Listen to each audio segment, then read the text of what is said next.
xin tiền. Tiền gì vậy anh? Tiền bảo kê. Bảo kê á? Có lại tiền bảo vệ kê nhỉ? Anh nói nhẹ của em nên nghe đi. Nhưng mà Đưa đây. em vừa đây bán lần đầu tiên thôi ạ. Anh nói nhẹ của em cứ nghe đi. Đừng để cái lúc anh không vui lên là của em quay về đấy. Đây em bán ở đường trường nhưng mà sao lại bảo kê anh? Với lại Đây là địa bàn của anh. với lại em cũng bán ở đây lần đầu tiên thôi nhưng mà em không biết được. Nói của em này, cái địa bàn của anh. Thu hồn thì em đưa tiền bảo kê cho anh nghe. Tôi chỉ bán được tầm này thôi. Anh đưa hết đây. Nói nhiều ấy nhở? Nhiều ấy nhở? Đưa hết đây không? Đưa hết đây. Gì đấy? Anh làm gì? Có chuyện gì vậy? Anh nhầm đấy. Có chuyện gì vậy em? Em đang ngồi ở đây bán nên là em đưa ra.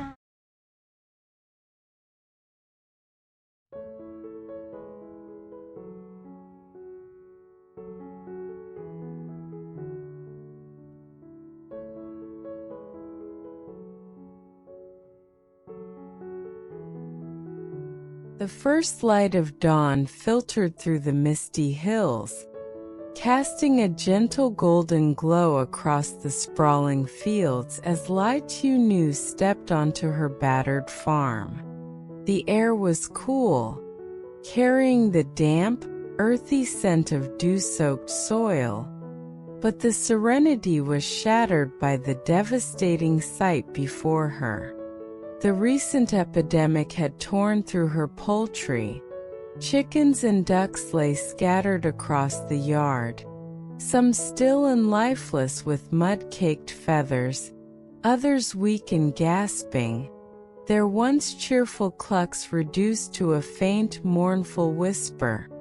Uprooted trees and broken fences from the recent storm added to the desolation, a stark reminder of nature's wrath. Tieu Nu paused, her breath catching as she surveyed the damage, then wiped her brow with a determined hand and turned to her camera, forcing a warm smile despite the ache in her heart. Hello everyone. Wishing you a happy and healthy new day. I'm sorry for the late video. Things have been really tough here with the farm. Hope you enjoy watching and support me through this difficult time. She began her morning ritual, sweeping the debris-strewn yard with a worn broom, her boots crunching over fallen branches, scattered feathers, and muddy patches left by the flood. The photos from the farm captured her kneeling beside the ailing flock, her face lined with worry as she offered them water and scraps, a desperate attempt to combat the spreading disease that had claimed so many. With a heavy sigh, she set the broom aside, seeking a glimmer of hope amid the gloom. Grabbing a sturdy wicker basket, she trudged toward a nearby lychee orchard, the trees bending under the weight of ripe, red fruit that shimmered like rubies in the morning sun. The sweet aroma wafted through the air, a brief respite, as she climbed the gnarled branches, her hands moving with practiced ease to pluck the largest, juiciest clusters. Today, I'm picking lychees to sell and raise money for my sick birds and to help rebuild, she said softly, her voice a blend of resolve and quiet sorrow. She filled several baskets, the weight a comforting burden, then carefully trimmed the leaves with a small knife, bundling them neatly for market, her mind racing with plans to buy medicine and hire workers. As she worked, a local farmer approached, his weathered face breaking into a warm, crinkled smile as he surveyed the laden trees. "Good morning, Uncle. Your lychee trees are so full and ripe. Can you spare some for me?" Tieu Nu called, her tone hopeful yet tinged with exhaustion. The farmer nodded, tipping his wide-brimmed hat. Of course, take as much as you want. I'm glad the harvest is good this year despite the storm and sickness. She paused, eyeing the high branches swaying gently in the breeze, the fruit just out of reach. Do I need a pole or ladder to get them? They're so high up, and I'm not sure I can manage. The farmer chuckled, his laugh deep and reassuring, echoing softly through the orchard. Just climb up and break them off. Be careful, all right? You're strong enough. With a determined nod, she agreed. All right, I'll get to it, Uncle. Thank you so much. She scaled the tree, her movements cautious but steady, reaching for a cluster and savoring the sweet burst of a lychee as she worked, the taste of fleeting joy. But the image of her dying flock, feathers strewn across the muddy yard, cast a persistent shadow, her heart aching with every step. The sound of distant machinery rumbled through the valley, a sign of progress amid the chaos. The photos revealed excavators clearing land near her farm, their blades carving a foundation for a new house to replace the one damaged by the flood. Tieu Nu paused on a branch, glancing toward the noise, her thoughts drifting to the future. She whispered to herself, if I can sell these lychees, maybe I can pay for medicine and get help to finish the house. Her hands moved faster, filling another basket, the weight a symbol of her determination to rise above the hardship. But as she worked, an uneasy feeling crept in. Unseen eyes seemed to watch from the shadows of the orchard, a subtle hint of trouble brewing beyond the morning's calm. She shook it off, focusing on the task, her mind filled with images of a healthier flock and a sturdy new home, though the uncertainty gnawed at her. The midday sun blazed overhead, its fierce rays beating down on Tieu Nu as she hoisted her baskets of lychees onto a wobbly wooden cart, the weight a testament to her unyielding spirit. She steadied herself with a deep, steadying breath, her footsteps resolute along the winding dirt path that stretched toward the city market. The lush green fields gradually gave way to the chaotic hum of crowded streets, filled with the roar of motorbikes weaving through traffic, the honks of horns, and the lively shouts of vendors haggling over prices. Her journey was exhausting, the harvest pressing heavily against her back, but her resolve burned bright, fueled by the desperate need to save her flock and fund the new house taking shape back home. Reaching a dusty spot near the market's edge, she arranged her lychees on a makeshift stand crafted from stacked crates, wiping sweat from her brow with a tired hand before calling out with a bright, hopeful smile, "Fresh lychees, just 10,000 vind per bunch. Come check them out, everyone." The vibrant display drew a steady stream of onlookers, their curiosity piqued by the sweet scent and the bright red fruit piled high. An elderly woman shuffled forward, her eyes narrowing with interest as she leaned heavily on a gnarled cane, her voice raspy from years of market calls. "Cut one open for me to see if it's worth the price," she demanded, her tone firm but curious. Tieu Nu nodded eagerly, pulling out a small knife from her pocket and slicing a lychee with a swift, practiced motion, the red flesh gleaming under the sun as a few drops of juice fell onto the dusty ground. She held it up proudly. "Try it, ma'am, only 10,000 VND per bunch, it's fresh and sweet."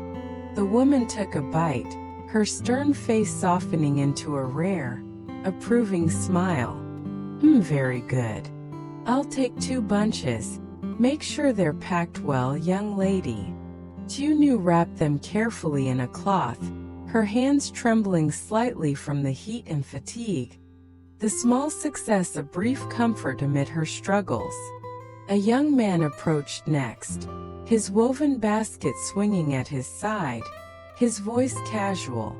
"How much for 3 kilos?" he asked. She calculated quickly, her mind sharp despite the exhaustion. 30,000 vint straight from the orchard, sir. The transaction went smoothly, and she watched him walk away with a nod, her modest earnings growing as the crowd around her stand thickened.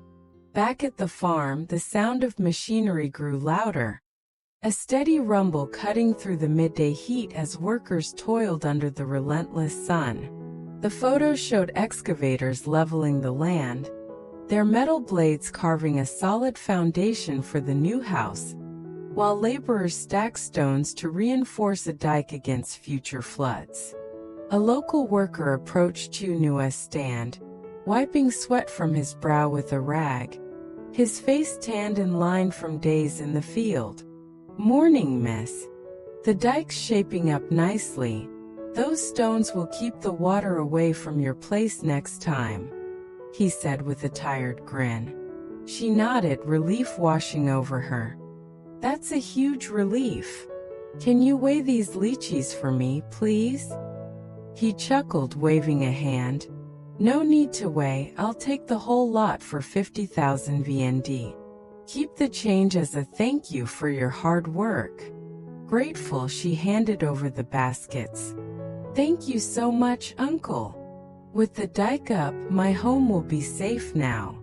The laborer smiled, adjusting his cap.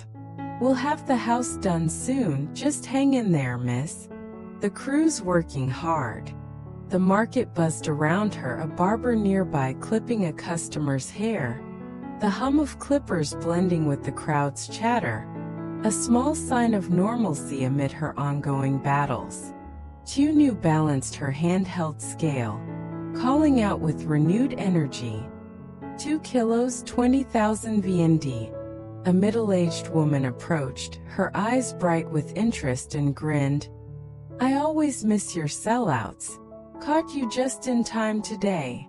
She packed the fruit with a tired but genuine laugh, her spirits lifting slightly with each sale. The excavator's rumble echoed in her mind, a promise of a new start, though the weight of her sick flock, feathers still scattered back home, lingered, urging her to sell more and secure the medicine she needed. She glanced at the sky, the sun high and unforgiving, and whispered to herself, "Just a few more sales and I can help my chickens and finish the house."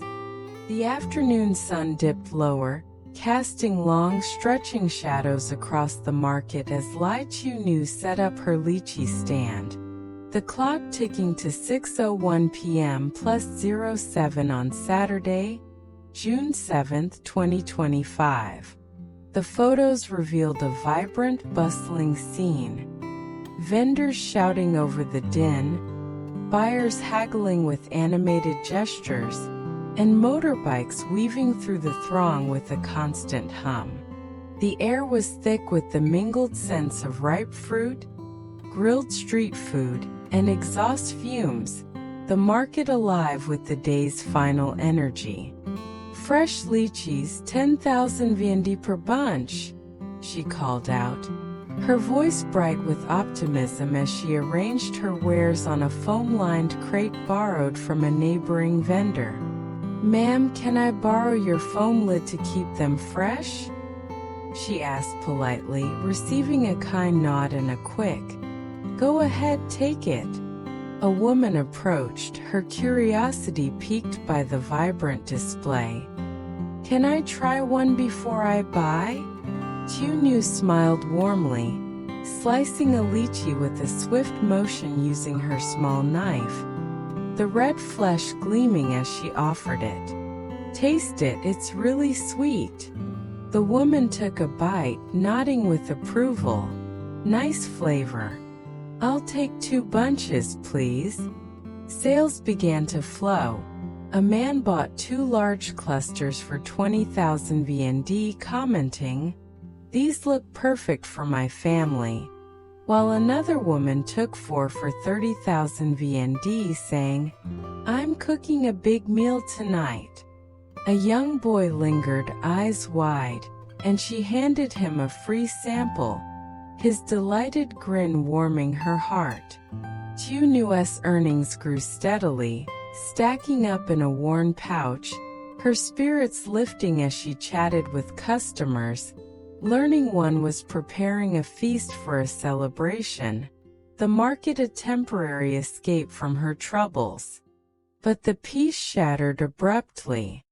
A rough, commanding voice cut through the hum of the crowd. "Hey you!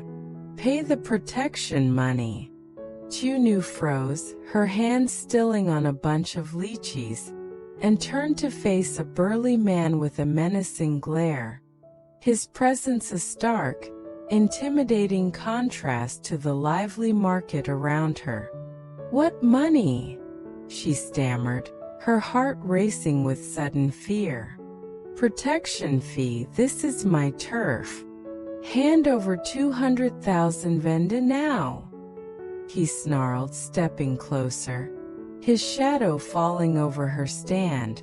Panic surged through her veins, her mind racing.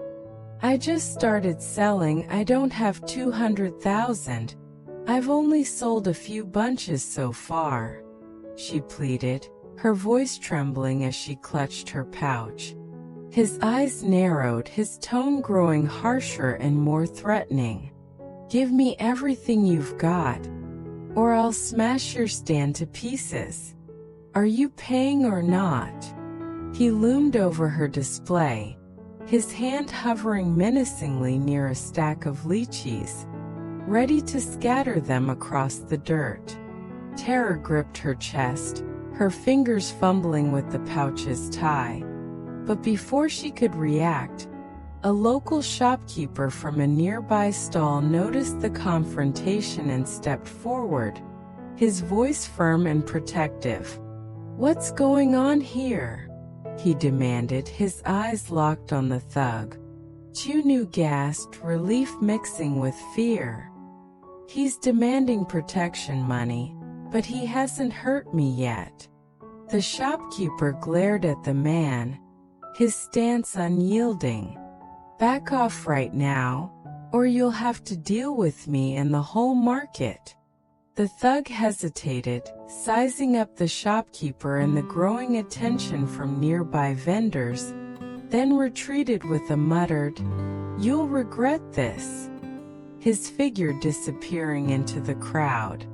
The shopkeeper turned to Tieu Nu, his expression softening as he helped her gather her belongings. "Why are you out here alone? This area's rough. Next time sell in the village where it's safer," he advised, his tone gentle but firm. She nodded, her voice shaky. "I didn't know, it's my first time here. Thank goodness you stepped in, or I don't know what would have happened." They moved to a nearby bench, the market's noise fading into a dull roar as she caught her breath. The shopkeeper sat beside her, offering a reassuring smile. "I run the store just over there. I overheard about your sick chickens. Floods often bring disease like this," he said, his voice calm. Tieu Nu's eyes welled up, her voice breaking with emotion. "So many are dead, all the ducks are gone. I'm selling these lychees to buy medicine to save the rest." He patted her shoulder gently, his gaze steady. "We'll do what we can to save them. My brother's on the crew building your new house. It's coming along well. Drink some water, it's really hot out here," he offered, pulling a bottle from his bag, but she shook her head. "I'm okay, please stay here with me," he insisted. With me around, that guy won't dare come back. I'll be careful, wait here. Returning with another bottle, he noticed her flushed face and frowned. You're red from the sun, take it easy. This area's outside the village, full of troublemakers. She agreed, sipping the water reluctantly. I'll be more careful next time, I promise. She opened up, her voice soft. At home, I'm so bored with my son away at school all day. The storm brought this disease. Chickens are dying, ducks are all gone now. He furrowed his brow, concerned. I'll call a vet I know, get some medicine for you.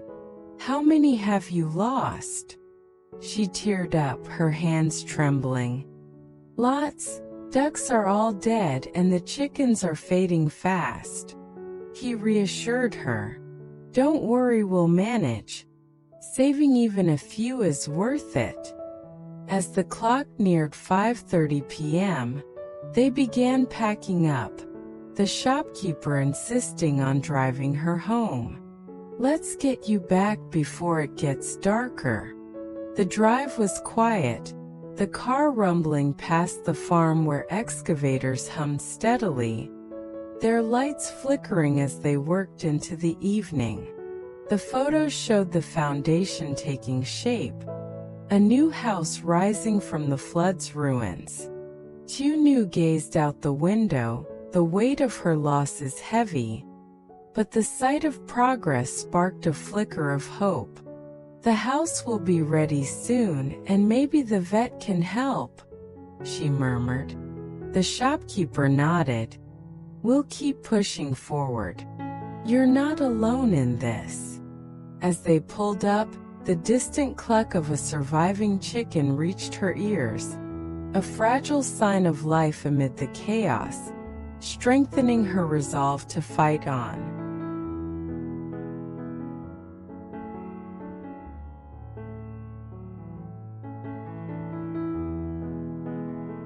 To my surprise, I said, yes, if you know anyone here who is a recent widow or widower, I would appreciate talking to her or him. Again, to my surprise, she told me about Phyllis, a spas health director who had lost her husband several months before. I invited Phyllis to have lunch with me the next day, and we quickly established some common ground. We were about 10 years apart in age, but she had also been with her husband for about 50 years. She talked of how they met and what their life had been like. And I could tell by her stories and the warmth of her tone of voice that she, too, had a happy marriage. Then it was my turn.